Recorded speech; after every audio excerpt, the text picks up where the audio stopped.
Welcome to stone dictation 5 second बाद शुरू होगा। Ready start.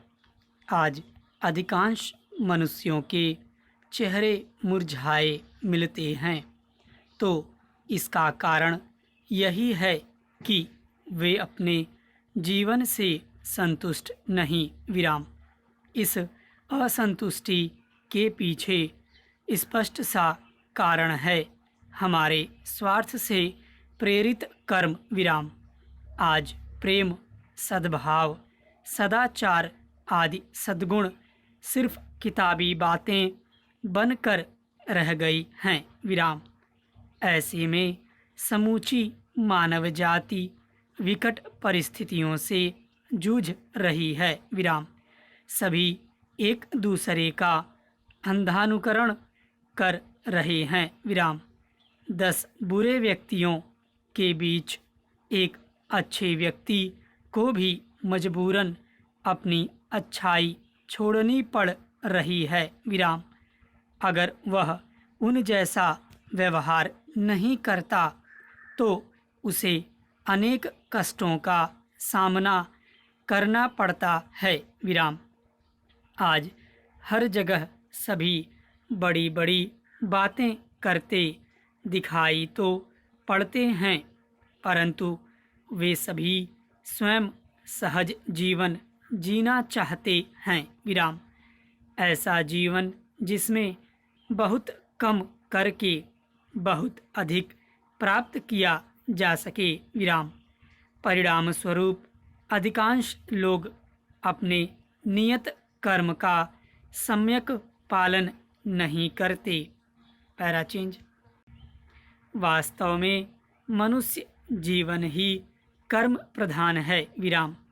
कर्म विहीन होने पर न तो स्वयं का जीवन सुधारा जा सकता है और न ही समाज और देश का। विराम।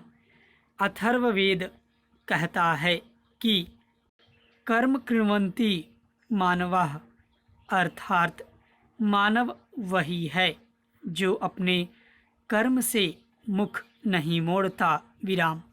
सम्यक कर्म करने वाला ही मानव कहलाने योग्य है। विराम।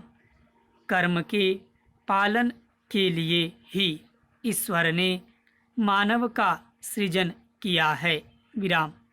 सम्यक कर्म के बिना कोई मनुष्य आदर्श नहीं कहा जा सकता। विराम।